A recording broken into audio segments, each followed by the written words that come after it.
Republican lawmakers say they're going to consider banning so-called bump stocks in the wake of the mass shooting in Las Vegas, and a House bill which would ease the sale of silencers lost its momentum as the debate over gun control has been reignited.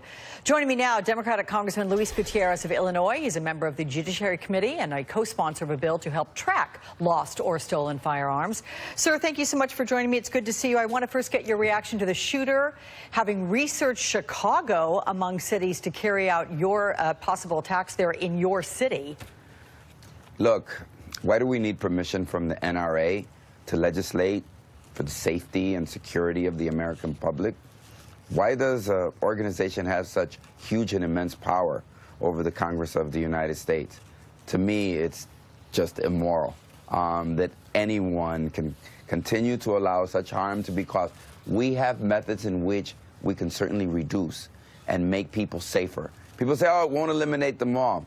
Well, it'll eliminate a lot of them, and we should keep as many people safe. That should be our mantra, not what the NRA allows us to do. And your reaction to the thought that Chicago was being researched by him? You know, the love for the people of the city of Chicago, the care that I have for them, the importance that they have in my life, as all Americans do, it just makes me tremble. My daughter, I have, you know, a 29 and a 8-year-olds. They love music. They love going out. They love the parks. They love the city life of my city of Chicago. And they're not ones to be cooped up. And so as I heard the stories, Alex, you know what I thought of? I thought about losing my wife. I thought if it was my daughter.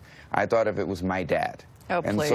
And so yeah. You have to think about them because, you know, you can't live captive. You have to live free in America. Yeah, it's true, and I completely empathize with you because I shed a tear or 20 over the thought of losing my children, too. I get that.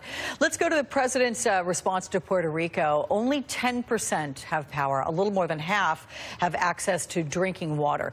Do you blame President Trump for lack of progress with these critical needs, or is it such an impossible situation that there really could be no expectation the federal government could have helped more than they have at this point? Yeah, Alex, look, they could have done more. And they need to continue to do more. I got together with my friends in the Congress of the United States. A lot of people introduced me as someone who lived in Puerto Rico and has family there, and that's true.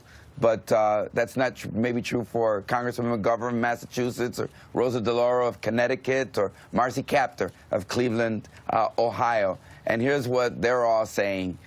They're saying, you know what? Get people out into a safe place. They're welcome in Lorain, Ohio. They're welcome in Connecticut. They're welcome in Massachusetts. My mayor said, bring them to Chicago. And to me, it's wrong. And at the same time, Alex, it's immoral. It's immoral to have food, to have hospitals, to have the warmth and the love and the affection of your family, and for people not being. There's a hurricane coming, again, unfortunately, coming to attack the United States of America. And what are we talking about? We're talking about evacuation. Alex, they never got a chance to evacuate. And after more than 2 weeks without water, and I just like to say, I have to do this because I think it's important. I was out last night.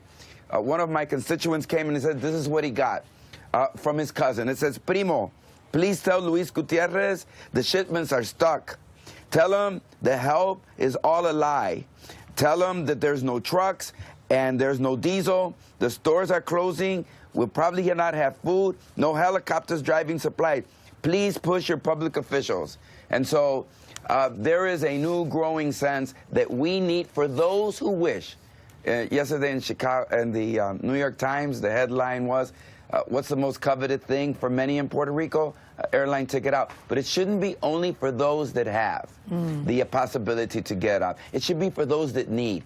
There are people on dialysis. There are people that are recovering from cancer and treatment. There's no water. There's no supply. The electricity isn't on for 90%, and we're going into day number 17. I think we have a moral responsibility to transport those who wish to come and put them in a safe place, especially if there's such warm, caring family members of the great Puerto Rican diaspora. We're 5 million strong. We'll take care of our own. help us identify them and bring them to safety in Orlando, in Connecticut, in Chicago, throughout the nation. Well, I appreciate the words of that constituent of yours who I guess was getting from a citizen journalist literally what's going on from their perspective, and it all adds up to a more complete picture of the situation there. I am going to say very quickly, I did get an email hearing about JetBlue Airlines, which is the largest airline servicing Puerto Rico from the United States mainland, and I know they're doing a new program, 135, where they're spending 100 days. They're getting help there. They're using their planes as freight planes, literally, and they're capping, I think it's $135 is what they're capping the price at for a ticket on JetBlue to get back to the mainland. That out there, I read that and I thought, okay, Alex, bravo for the commercial community to help out. Alex, thank you. And United sent 300 people down there. But here's what I got to tell you. Real quick. You cannot buy a ticket, Alex, out. Go on the internet. You can't buy one out. And if it's your grandma, if it's your brother, if it's your sister, if it's your cousin, if it's your brother, they should have an opportunity. We need the government. I'm happy that corporate America is stepping up. When's the government going to step up? Okay, Luis Gutierrez, always good to talk with you. Thank you for your time.